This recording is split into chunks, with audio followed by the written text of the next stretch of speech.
नहमदुहु व नसल्ली अला रसूलिहिल करीम अम्मा बाद अऊज़ु बिल्लाहि मिनश शैतानिर रजीम बिस्मिल्लाहिर रहमानिर रहीम कल्ला बल राना अला कुलूबिहिम मा कानू यक्सिबून सदक़ल्लाहु मौलाना अज़ीम व सदक़ रसूलुहुन नबियुल करीम ला इलाहा इल्लल्लाहु मुहम्मदुर रसूलुल्लाह कुर्रतु ऐनी बिका या रसूलल्लाह सल्लल्लाहु अलैहि वआलिहि वसल्लम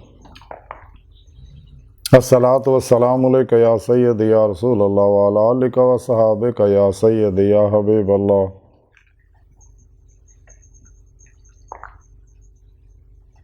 लब्बाइक ग़ज़वा हिंद लब्बाइक लब्बाइक या गौस आज़म लब्बाइक या शेख अब्दुल कादिर जिलानी शान लिल्लाह मदद कुन फ़ी सबीलिल्लाह लब्बाइक या रसूल अल्लाह लब्बाइक लब्बाइक अल्लाहुम्मा लब्बाइक। अल्लाह सुन भी बेहद हमदो सना अल्लाह दे प्यारे हबीब ते बेशुमार दुरूद सलाम तो बाद काबिल सद एहतराम मौजूद सामीन आज दे दरस तसव्वुफ़ दे अंदर दिल दे जंग दा जिक्र करांगे। कुरान करीम दी सूरा मुततफ़्फ़िफ़ीन दी 14वीं आयत पाक जिहड़ी मैनूं तलावत करना तुहानूं सुनन दा शरफ हासिल होया। इस आयत पाक सुने रब ने फरमाया हरगज़ नहीं बल्कि इन्हां दे कम्मां नाल ही इन्हां दिलां दे उत्ते जंग चढ़ गया। यानी तालिबान दुनिया जिन्ने भी ने नफ्स शैतान दुनिया के पुजारी काफर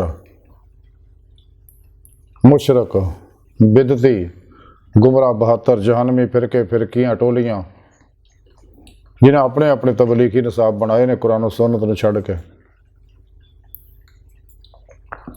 2 नंबर गैर शरा बाबे जिहड़े शैतानी इल्मां च उलझे रहिंदे आ और जिहड़े ख्वाहिशात दे पिछे लगे रहिंदे आ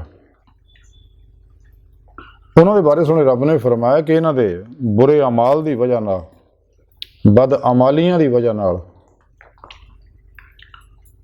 पैदा होने वाली जुल्मत की वजह नाल बद अमालियां दे पैदा होने की जुल्मत की वजह नाल इन्हां दिल दे उत्ते जुल्माती जंग चढ़ गया।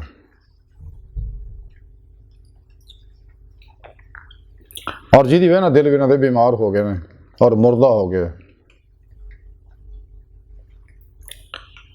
इस वास्ते इन्होंने जिन्नी मर्जी तुसी नसीहत करो ये कबूल दे नहीं। इस वास्ते बीमार दिलों का जब तक इलाज नहीं हो मुर्दा दिल जिंदा नहीं होएगा।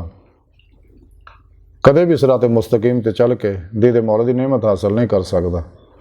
कलंदर लाहौर डॉक्टर इलामा इकबाल रहमतुल्लाह तां ही फरमाया सी कि दिल मुर्दा दिल नहीं है इसे जिंदा कर दोबारा कि ये यही है उम्मतों के मर्ज़े कौन का चारा। बेहजूरी है तेरी मौत का राज जिंदा है तो बेहजूर नहीं। दिल जिहड़ा ये मरकज़ है जिसम का साइंस जिहड़ी वो कहती मरकज़ है इंसान का दिमाग दिमाग के अंदर ज़हन है। लेकिन कुरान करीम च अल्लाह सोने दसिया साढ़े प्यारे नबी सल्लल्लाहु अलैहि वसल्लम दसिया सारे अल्लाह वाले दसदे आए ने सही और कीदा जिंदा दिल उलमा मशाइख दसदे आए कि मरकज़ दिल है। इस वास्ते दिल के बारे कुरान पाक फरमाया ला ज़िक्रिल्लाह तत्मइन्नुल क़ुलूब। दिलों को सुकून अल्लाह जिक्र नाल ही मिलता है। सुकून उदों ही आता जो इंसान को मंजिल मिल जाए तो मंजिल है इंसान की आखिरी अल्लाह की ज़ात अल्लाह की बारगाह तक रसाई अल्लाह की बारगाह तक रसाई इंसान की फितरत है। लेकिन अल्लाह की बारगाह तक रसाई नबी पाक सल्लल्लाहु अलैहि वसल्लम की रूहानी मदद ना मिलनी है तो कचहरी मुस्तफा सल्लल्लाहु अलैहि वसल्लम च हाज़री पीरो पेशवा की रूहानी मदद दुआ तवज्जो नाल ही हासिल होने है।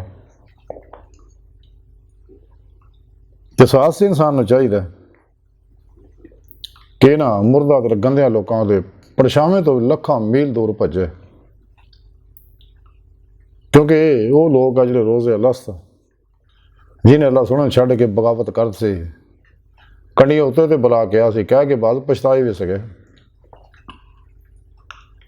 तो इन्होंने लोगों की इस वास्ते नसीहत असर नहीं करती बावजूद कुरान अल्लाह का पाक कलाम मौजूद है जिस मुकम्मल निज़ाम प्रोग्राम दुनिया कब्र और आखिरत ਦੀਆਂ ਕਾਮਯਾਬੀਆਂ ਦਾ ਪ੍ਰੋਗਰਾਮ ਮੌਜੂਦ ਹੈ और इंसान ਦੇ ਇਨਫਰਾਦੀ इंसान ਦੇ ਜ਼ਾਹਰੀ ਬਾਤਨੀ ਇਨਫਰਾਦੀ ਇਜਤਮਾਈ बैन अवी तमाम तर मसाइल का हल मौजूद है खाओ सियासी हो मुआशी हो इकसादी हो अला हाजल क्यास कुरान करीम के अंदर मुकम्मल रहनुमाई हर तरह की मौजूद है। ये अल्लाह का निज़ाम और प्रोग्राम है। ये दस्तूर हयात अल्लाह का मुकर्रर किया होया साढ़े प्यारे नबी इत्ते अमल किया और सानू दावत दी। इस वास्ते कुरान पाक च अपने हबीब के बारे दसिया कि अपने को कुछ नहीं कहते जो असी प्रोग्राम पैगाम देंगे उही देंदे रहे। तो कुरान करीम का कुरान सुन्नत नाल ही इंसान नूं अल्लाह रब्बुल इज़्ज़त दा इलमी इस दलाली इरफान होंदा इत्ते अमल करना जिन्हों तरीकत कहा जाता और फिर ये कुरान सुन्नत की रूह के मुताबिक अमल करना जिन्हों इस्लामी इलमे तसव्वुफ कहा जाता उत्ते अमल करता